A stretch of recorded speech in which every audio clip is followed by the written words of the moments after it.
pessoal, tudo bem? Hoje nós vamos finalizar o capítulo 5, tá? Então, nas últimas aulas, nós conversamos bastante sobre as maneiras de degradação do solo, como a erosão e a sedimentação.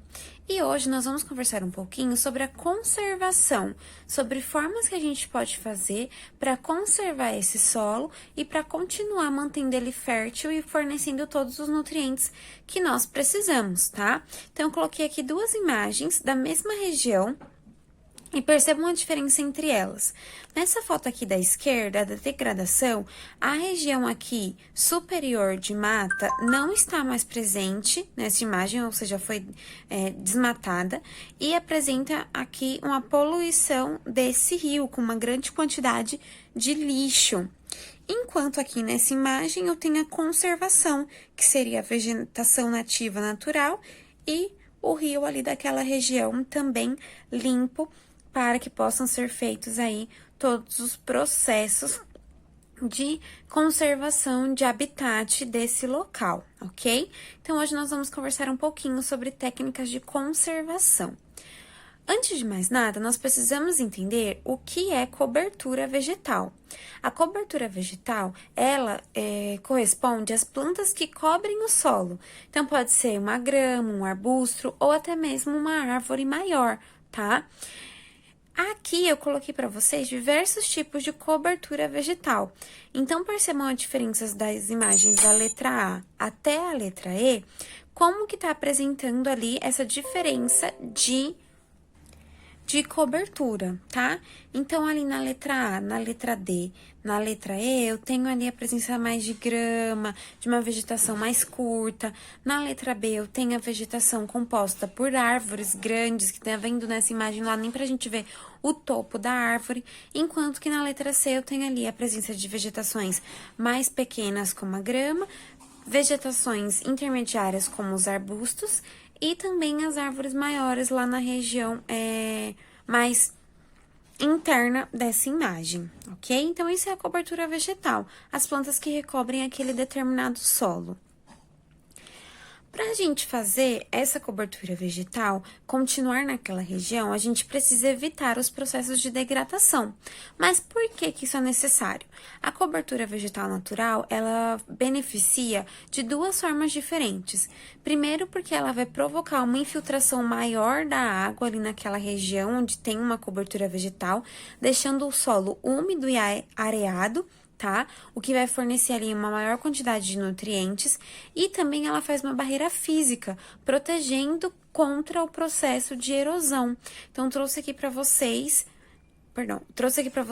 essa imagem, ó, para explicar. Nessa região aqui, eu tenho uma cobertura vegetal maior. Percebam aqui que existe uma infiltração da água por dentro desse solo, fazendo com que tenha aqui um lençol freático. Um lençol freático é aquela água que vai ficar acumulada aqui na região do solo. Isso vai favorecer a plantação de culturas de vegetação e também vai favorecer aqui o rio, porque ele vai manter ali sempre a sua água de uma maneira correta e vai favorecer também os animais que vivem próximos a esse rio, tá? Então, a gente deve preservar a cobertura vegetal para favorecer essa fertilidade do solo e de nutrientes e também para evitar o processo de erosão, que seria ali o decaimento desse solo da região, ok? Trouxe aqui para vocês também um outro fator que é muito importante. A presença da cobertura vegetal, ela favorece o projeto de escoamento da superfície da água, tá? Então, trouxe aqui para vocês, ó, vamos observar nessa imagem. A primeira imagem, ela tá mostrando pra gente uma cobertura vegetal, certo? Presença aí de árvores e graminhas.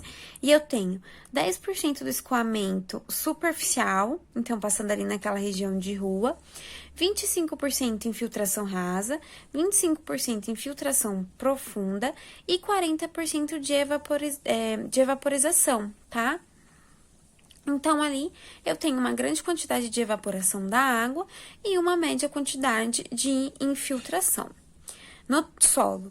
Já na figura 2, eu tenho ali uma região de cobertura vegetal com uma casa, onde os valores de escoamento, evaporação e infiltração já mudam. Então, eu tenho 38% de evapotranspiração, que seria a evaporação da água. Eu tenho 20% do escoamento superficial e 21% da infiltração. Então, eu tenho de 10 a 20% de impermeabilização do solo. O que isso vai provocar? Vai ficar ali naquela região uma água que não vai escoar. Então, de 10 a 20% vai ficar impermeável ao solo, tá? Já na imagem 3, eu tenho uma presença ali de algumas casas, e percebam que os valores de escoamento superficial e de infiltração são bem diferentes da imagem do 1.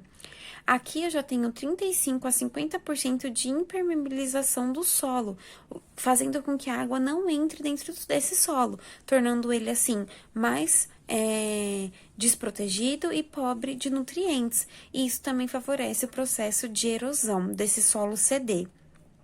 E já na imagem A, eu tenho uma área urbana com uma grande quantidade de prédios e de casa, onde existe apenas 10 a 5% de infiltração no solo. Então, toda a água que vem ali, que cai, né, da chuva, fica parada no asfalto e eu não tenho uma boa permeabilização da água nesse solo. Então, as minhas chances de ter ali um processo de erosão são muito maiores do que na imagem 1, ok? Bom, vamos conversar agora sobre algumas práticas de conservação do solo, principalmente sobre as práticas agrícolas.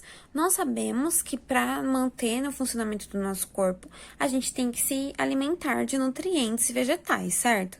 Então, a agroindústria, ela é muito importante para as nossas vidas, e nós devemos manter ali um equilíbrio entre a manutenção das práticas agrícolas e o meio ambiente. Então, aqui eu vou falar um pouquinho para vocês sobre algumas práticas agrícolas que podem favorecer a conservação do meio ambiente.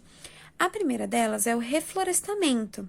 O reflorestamento nada mais é do que manter uma área com as espécies nativas e também replantar em áreas que foram degradadas. Então, percebam aqui nessa imagem, eu tenho uma grande área de plantação, de cultivo agrícola, que é essa parte mais aqui central, e percebam que ao redor dessa área central eu tenho a presença de aves nativas dessa região.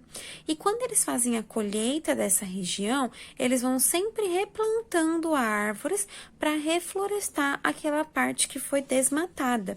Isso faz com que os nutrientes naturais daquele local sempre permaneçam ali, deixando o solo cada vez mais fértil, tá?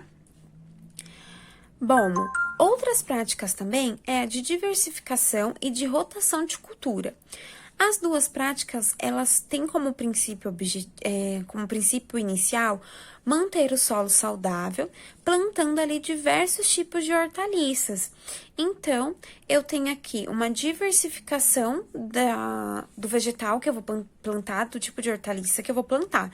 Nessa imagem, eu tenho uma parte agrícola que foi dividida em duas áreas.